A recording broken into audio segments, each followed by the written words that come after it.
Hello, everyone. How are we doing? Come embark on this journey while we navigate life between appointments. My name is Caitlin, And I'm Noelle. and today's topic is going to be exactly that, navigating through life. So, What does navigating life even mean? to me, Yeah. oh goodness, I'd say just keeping your head afloat and going day by day. When you plan too much, I feel like that's not really navigation, that's just scheduled life. And I mean, you schedule a little bit. I guess, yeah. What's navigating life to you? Interpreting what the roadblocks are. How to get around the roadblocks. Yeah. What are they symbolizing? And what does it mean if those roadblocks keep coming up in different ways? Yeah. Because obviously there's some disconnect in you understanding the lesson that's meant to be learned. Yeah. I definitely have a problem with that, I guess. Don't we all, though? Yeah. I mean, I feel like, yeah, we all definitely do. Feel like even recently, both of us have had to do a lot of interpretation, trying to figure out what their meaning is. Yeah, and I feel like the pressure of having life figured out versus the reality of learning as you go is completely different because you don't really realize you've learned something until you're through the figuring out process. Or you're just sitting there like, what is the meaning of this? Why are you making this so challenging for me? What's my lesson to learn out of this? Why are you making everything so difficult? Exactly. And sometimes I feel like, I mean, I know for me at least, I'll just blame God at times and be like, why? And people are like, oh, well, the hardest battles are given to the strongest soldiers. But at some point, I can't be the strongest soldier. no, I'm going to break. I want to be fragile, not strong. Right. That way, you're taken care of and people don't just throw you around like a rag doll, which happens a lot. That's how you eliminate a lot of people too. Very Out of true. your life.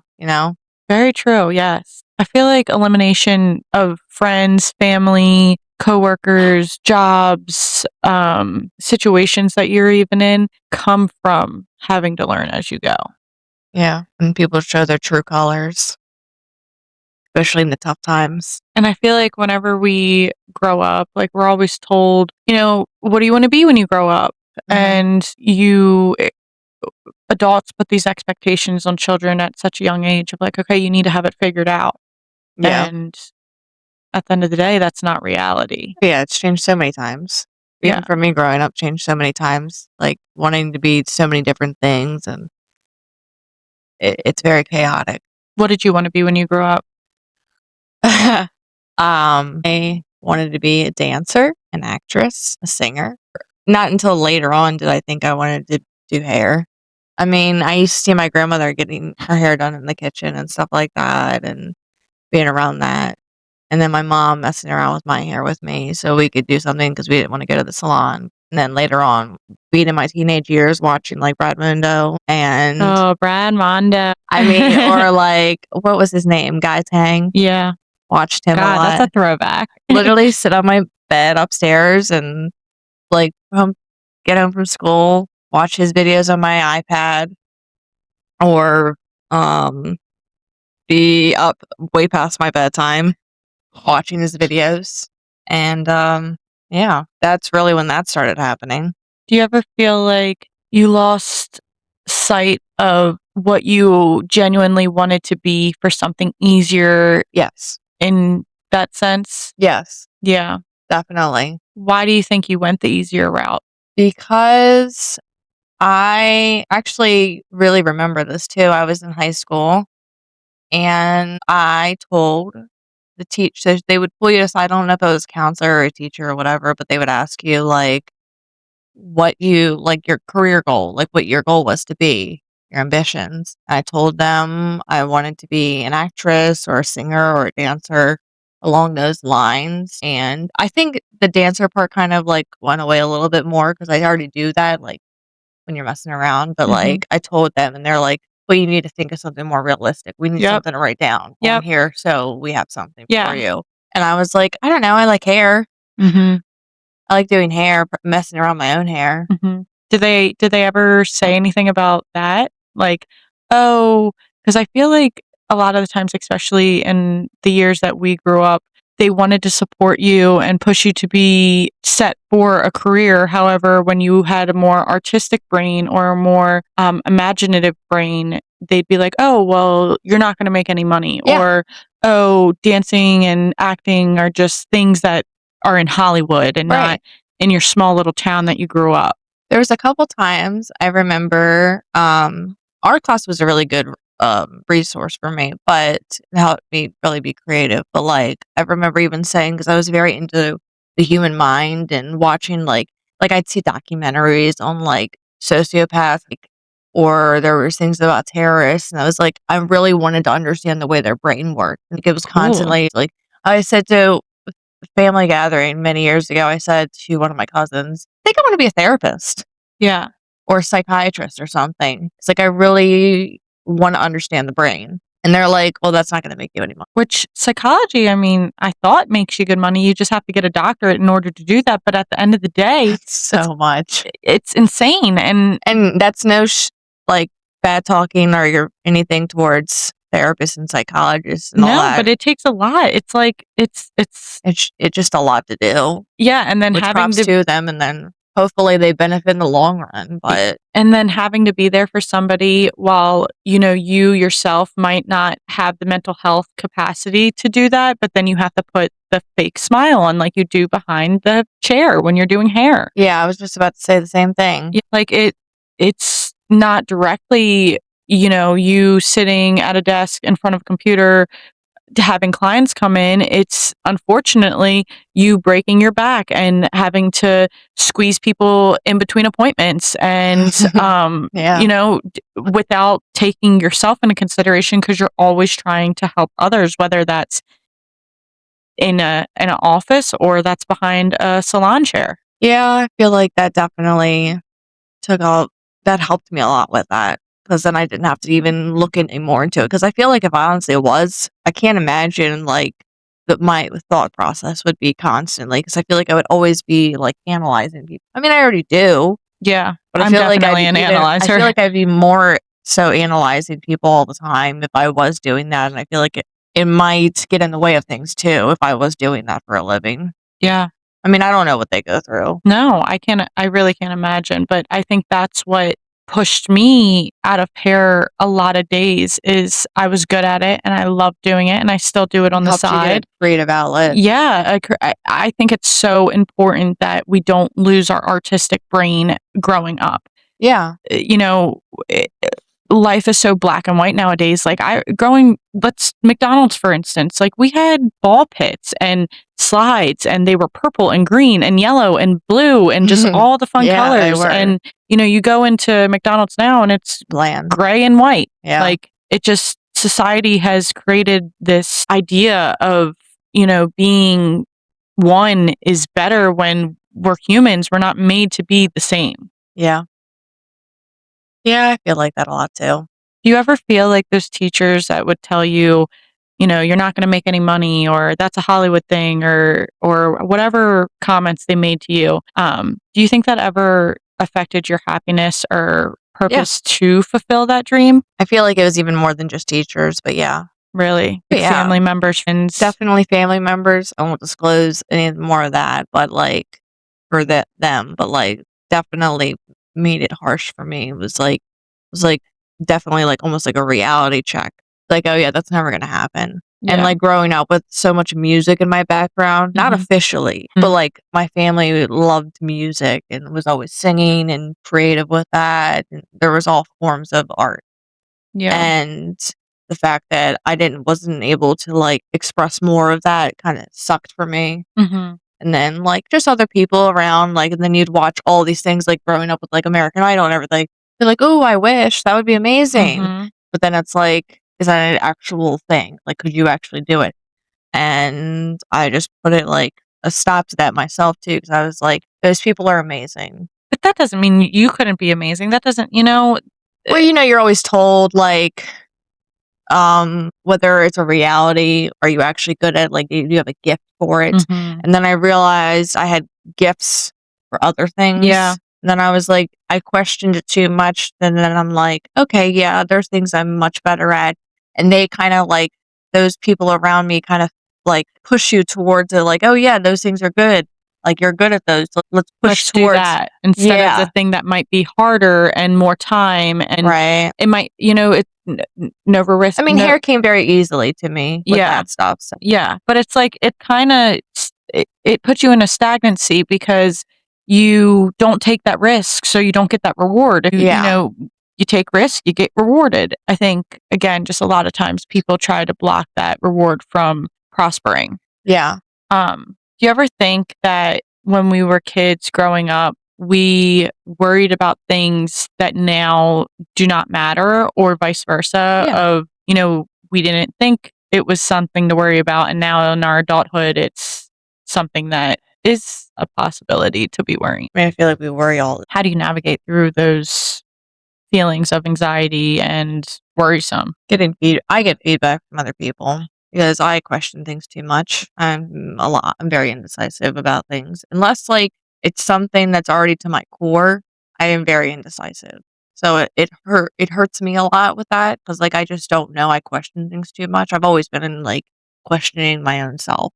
Mm-hmm. And I didn't help with that growing up because like I was always kind of made to question things. That's how like my family raised me, was to always question things anyway. So it definitely helped me. It definitely caused a lot of self-doubt. Which that in itself, like I was raised in a sense of like I had to do to earn love. Like love was never just given to me freely. And the whole questioning thing can be problematic to some people. Obviously, the people that aren't made to be in your circle, but it can be problematic because people be like, why are you asking that question? Why does it matter? What do you mean? What am I doing? I'm just sitting here and I'm like, whoa, whoa, whoa. I'm not asking questions to be like invasive or to intrude on your privacy or whatever they might be thinking. Yeah. But when you are raised in a certain way, like that's just ingrained in you to just ask basic questions like, oh, where are we going? Are we stopping here? Like it's like the movie Are We Done Yet? Or Are We There Yet? It's like, are we there yet? Are we there yet? Whereas That's like, interesting. yeah, I like, grew up very differently. yeah. I didn't have to do things for love and appreciation as much as I feel like it was just kind of there. You just kind of like do things without question. Like you do things and it doesn't matter. Like you're still gonna have the love. Mm-hmm. I was afraid of disappointment, but Yeah. I wouldn't say that. I definitely felt like unconditional love a lot more. Yeah. And I realized a lot while growing up, being married and having friends with different backgrounds that like we didn't all experience the same thing. Cause like for instance, my husband grew up very differently where unconditional love wasn't felt as much. Mm-hmm. Yep. And for me, it was just like there and you just kind of did things for your family and they were going to be there no matter what. Whether that's always a good thing or not, it's not, that's the question. But it's weird for me to experience other people talking about it in that manner because I'm like, I don't get it. It doesn't make sense to me. And I feel like I can relate with your husband a lot in that sense of just like it's hard not feeling like you have to work toward love, but it is very weird. But having to work for love so much also creates this like barrier in how people can love you because you don't necessarily allow that love in as easy as say you would because you didn't have to earn it. Right. And it's weird because like I just don't look at love and think of it as an earning thing. Like I love my kids. I love my family. It's just there. What's the hardest part is like taking a step back from it. Yeah. That's the harder part. That's the hardest part is taking a step back and like realizing, is it hurting me more to love these people? Yeah. Because like I love so much, but like, is it starting to cause you pain now? And I think that's where you and I are different in the sense of like, I might have an issue with cutting people off too quickly. Like, cause I feel like, I feel like I give chance after chance after chance. And I might think that I'm directly communicating that with other people in different ways. But then all reality, it gets to a point where I just cut off and then it's like, oh, well, like what even happened? And I'm like, what do you mean what happened? Like I was acting different or my body language changed. And how could you not read that? Because me being so hyper vigilant to have to pay attention to people's body language and, again, earning that person's true self it does. It makes me push people away quicker if they can't learn behavior too. Read me. Yeah. Yeah. Cause I'm like, well, do you not care about me? Like, I know you. Why Man, can't you read me? that's crazy. It's so crazy to hear that, to look at it that way. And I know so many people relate with that too. Yeah. But it's just crazy to hear stuff like that about like just earning someone's love and questioning what their motives are and why what happened. And you're like, well, you pissed me off. You're done. Mhm. And it's just like, and I know you are getting a lot better at that yourself. I'm trying, man. I'm trying. I know you're doing a lot better. And like even with your brothers, like you've been doing a lot better with that, like reconnecting, even though like you like say you'll cut them off, but like it's not actually getting cut off.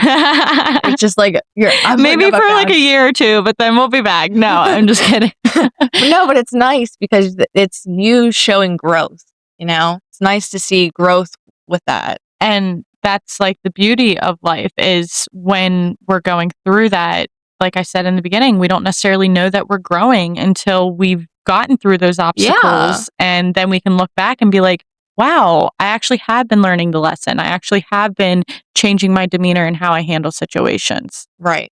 That's pretty interesting. Yeah, it is. So, what advice would you give your younger self, Oh, Lord. especially when it comes to navigating life? Oh, my goodness. What advice would I give myself? Or others, or your children, or your husband, or Don't internalize so much. Give yourself a break. Just don't beat yourself up so much. The depression is not going to be forever. oh, that's something I need to learn. Another thing was a really big one I had was the pain is going to be there. It's going to get a little easier. It's going to numb out a lot. And it's going to change the person you are a lot. The pain really changes who you are as a person.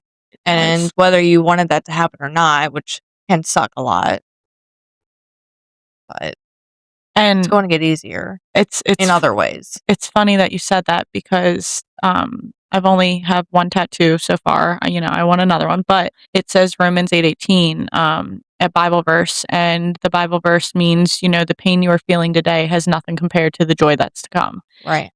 Because there is joy after the storm, and that's after the storm, like you said, you might not be that same person you were before that storm started, Mm-hmm. but eventually you become different. And I think it's very important to not lose yourself and become angry with the world And I because was. of the things you go through.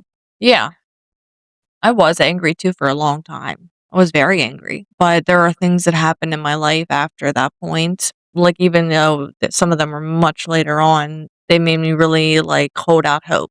Yeah. And it made it a little easier. And it's definitely hard. I mean, I know we both have suffered some type of depression, and I think depression comes in all shapes, forms, sizes, colors, everything you could possibly think of. And it is hard to see the light at the end of the tunnel when you are in that spot. Like, we're speaking from personal um experiences. Yeah, thank God. I just had a brain fart there. It's okay. But speaking from personal experiences, like, it's hard to get out of bed to just go to the bathroom. Like, you just sit there and you ponder all these negative thoughts, and you feel things so much more than you would if you had a regulated nervous system, and that in itself makes it harder. But I mean, even if it's you get up and you do 3 squats a day, or you do 10 push-ups, or you go and you make yourself a cup of green tea in the morning with honey, or it's seriously, it's like the No, little yeah. things that get you to see that there is hope. Yeah.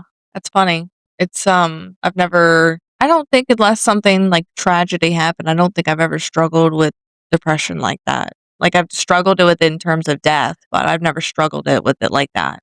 Of like just being able to get out of bed. Only when tragic things happen though. Yeah. Yeah, it's not fun. And it makes you it's like, "Oh, I'm sad. I can't move. I can't get out of bed, but then I'm lazy and I should be doing more with my time." And then you're just in this loop of like anxiety, depression, and then you're Yeah. like you're stuck and you can't get out of it. And people will never understand that feeling unless they've been through it. Yeah. And I you see can that. you know, you can do as much research and studying up on it as, you know, but at the end of the day, it's not easy, but Yeah. it is possible to see the hope.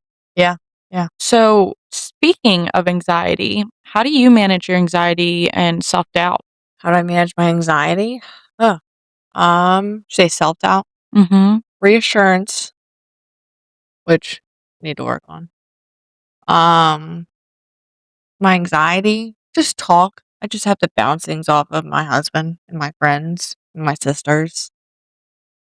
Um, I wouldn't say I have a go-to way. I think the biggest thing with my anxiety is I just think it's because of being a mom that I just was like, you gotta tough it out. For me, at least. I know Mhm. for other people it's a lot different, but Mhm. I just tough it out. Mm. Unless it's like something is happening in that moment, like a car accident or something, Mhm. like or just when I'm with me and my kids, I'm like, I can't have a freaking mental breakdown right now. Yeah, you have to be strong for them. Yeah, like who else is gonna take care of them in this moment? Like, well, her freaking out is a lot worse than me right now. Like, she can't do anything. I got to get through it right now.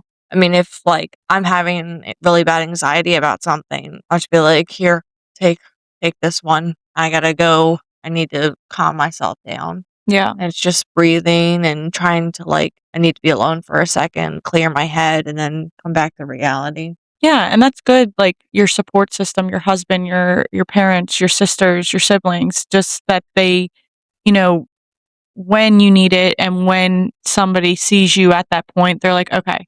Like Yeah, I think it's a lot of needing people to be there for me sometimes. Cause like, if like we have like something we have to go to, like a memorial or Mhm. something that causes anxiety, Mhm. and someone else is there that I can like lean Yeah. on, and we can, Vibe yeah, and that communicate and helps me to yeah, get through. I'm like, all right, because 'cause you're not so focused on why you're actually there. yeah. And sometimes it's just wine. Yeah, sometimes it's just wine. My god, couldn't have said that any better. Sometimes you just need to sit down and chill out, and drink some wine. Yeah, and I think mine and your anxiety show up in completely different forms. I feel like I'm that person where it's like, I don't wanna go in, I don't wanna go in, I don't wanna go in, I don't wanna go in, but as soon as I get through that threshold, I'm like, "Hey, like, Yeah, you've been what's really good at up?" doing that too. Yeah, and it's hard, like, I have to push myself, like, I was 'Cause you talking realized it wasn't that bad E once you got there. exactly, and I was talking to a friend, and I was saying, I had been interested in Habitat for Humanity. They're a great nonprofit organization, and I realized they had restores and Mhm. just certain stores you can get cheap furniture on or anything helps, and I will forever be that way. No matter how wealthy I become in this lifetime, I'm still going to remember my roots Yeah. and just like hone in on, this is where I started from. I drove probably 35 minutes out of the way to go to the store, and I Mhm. get to the parking lot and I cannot get out of my car. Yeah. I'm like, the door's right there, Caitlin. I Like, mean, I've just been there get out before of the too. car. Yeah. And I can't, but like I think that's where like you being a mom of 3 kids and me being a single woman with no children, no husband, no, like I have just me, myself, and I, that's where it's a blessing in disguise, I feel, for you at least, that, you can't, like, you told the kids you guys were going to a store and you can't stay Yeah, when I in that. have them, I use them to, like, push my Yeah. I use them to help me, but, like, when they're not with me, oh, man, I do struggle, like, if there's Yeah. something, like, I don't wanna, like, be around, like, if Like there's a Walmart even, like the a grocery store. oh, that's his anxiety, that's my husband's anxiety, going to the grocery store and being around people, claustrophobic, all these people talking, trying to get places, Small talk. either people minding too much of their own business and being lost, Yeah. You're like, "Excuse me, I'm trying to get around you. or, like, Hey, do you know where I this is?" really need somebody else sometimes to be there in order for me to be there, because, like, I'm just like, "Oh god," because like, even, like, when I go to, like, little parties and little get-togethers, showers, whatever it is, I'm like, "Okay, you'll be fine. You'll get through this. Oh, there's somebody there that I know. Alright, I can do this. It's still gonna be I'm gonna get excited, a lot of anxiety, and then I'll walk through the door, and I'm like, "Oh, it's way better. It's way easier than I thought. Holy crap." And it normally always is. Like, it's never what you think it's gonna be. Yeah. It's never as scary, the people aren't ever mean like you think they're gonna be or judgmental It's hard, or I feel like, when you don't know like the vibe of what's gonna happen. Yeah. Like, what's the environment? What's the atmosphere feel like? Or, like, even for me, not having a plus one to bring to Yeah. places, like, yeah, 'Cause I've it's your known these security blanket. Yeah, and I have I known these people for going on 10 years now? Yeah, I have, but do I see these people more than, like, 3 times a year? Yeah. Probably not, and are they my direct friends? No, but have they and then that's where, like, my anxiety I'm like, "But they have taken me in, and it shouldn't be scary," but then I'm like, "Oh, well, everybody has kids and are married, and I'm, again, the last one standing." Listen, there are more people than you think that are feeling that way. We have multiple friends that are still, like, feeling that way. Like, "Oh gosh, everyone's having babies around me. Everyone's getting married around me. Or approaching 30, or we're in 30." And it's just like, there's a lot more people than you think that are feeling like that. It's not just you. What is one thing you wish someone had told us earlier? Oh, jeez. Um, Take the pressure off yourself? I don't know. You are going to be where you wanna be. You're gonna do a lot better than you think you are, like, the next 5 to 10 years. It's not gonna be as bad as you think it is. Like, I would have never expected to be where I'm at right now 10 years ago, maybe a little more than 10 years ago. I would never expected it. I knew what I wanted. Everybody wants to buy a house. Everybody wants to find love. Everybody want well, most people. Yeah, I'm like, I don't know about everyone because I'm in that spot where it's like, maybe I'll be renting so I can just move place to place at this point. But, like, I would have never imagined, like, buying a house was a pipe dream. I was Mhm. like, "Is that even possible with this Mhm. economy, with my credit score, Mm. my jobs?" I don't know. I mean, I always had good jobs, but, like, you didn't know. You can have It's so the it's best job harder. nowadays and still be struggling to pay your mortgage or your rent or, Yeah. like, eggs are $6 a carton. I almost just paid $4 a gallon for gas. Like, I never thought I would be paying $4 a gallon for gas. But I'm also really happy that I'm where I'm at, and I feel like I'm very happy for a lot of my friends too. I think they've done pretty well given their circumstances. I mean, how do you feel? With I mean, where you at 10 years ago almost, give or take a couple of years to now? I mean, I think you're doing a lot I feel better. liberated. I feel like you're doing a lot freaking better. Yeah, I feel liberated. I feel so independent. I feel like because I'm so independent, it makes me a stronger woman of saying But no maybe to that things that I don't wanna do. Yeah, but maybe that was the purpose. Yeah, honestly, and I think what I wish somebody would have told me earlier is to slow down. Um, just take life a little bit slower because if anybody knows how I maneuver, I am 100 miles a minute most times. Like, there are times where I can be a couch potato and not do anything. Um, but yeah, I think just slowing down and just enjoying life. Yeah. Um, do you think it's important to give grace to people? Yes and no. Yes and no. Depends on the circumstance Okay. and depends on how many times. Yeah, yeah. What is it? Fool me once, shame on you. Fool me twice, shame on me. Fool me 3 times, screw the peace sign. Load that chopper and let it rain on you. Yeah. Like, I am very prone on giving people grace because I think people have a hard time navigating through life. Yeah. But we all deserve grace. We could be at our lowest point, and there might be that one person that gives us grace that makes our whole day or changes our Yeah. situation from, 10 years ago to now. Yeah. My life did not look like this 10 years ago, and I did not imagine it would be. No. So, Mhm. kind of just want to wrap things up. And Yeah. I think this is really important to talk about before we Mhm. go. What part of life are you currently navigating? Finances and, certain relationships. Yeah. And honestly, the rest of my pathway of, like, careers and stuff like that. Like, what will make me happy in the long run right now and yeah. Yeah. I mean, I've had so many changes Yeah. I've had a lot of changes too. recently, and I don't like change. I don't think a lot of us humans like change. Yeah. But change is where you bloom the to the fullest. Yeah. I think right now I'm navigating just being so far away from everyone now. Like, Mhm. the drive to come see you is not the drive it used to be. You know, how rude, right? So rude. But then I have to take my I'm like, I'm right on the Chesapeake. I literally have such a beautiful town I'm surrounded around. I am on a major thoroughway to get places.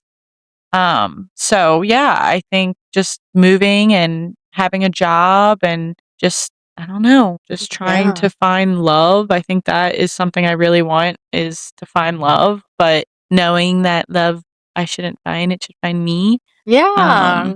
Yeah, just let it come smoothly. Let it just come naturally. I mean, I think my biggest one right now is just certain relationships in our lives that I'm just trying to figure out, like, are they more harmful or are they good? Yeah.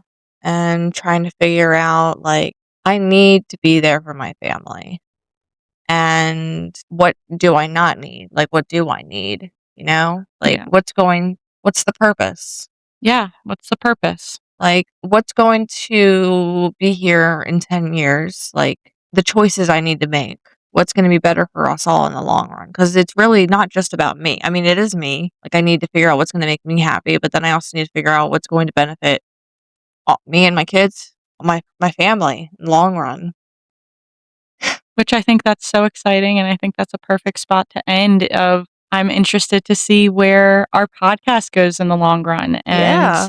to see how it flourishes, and to see how our listeners Connect with it. connect with it at the end of the day. Yeah. So, And give us feedback. yeah, please give us feedback. But I think it's important for everyone to know that everyone's navigating with imperfect information, and it's what you do with that imperfect information that Yeah. sets you apart from other people. Yeah, definitely. Well, thank you everyone for listening. This is Caitlin, This is Noelle. and you had just listened through your first podcast of Between Appointments. Catch you next time. Thank you.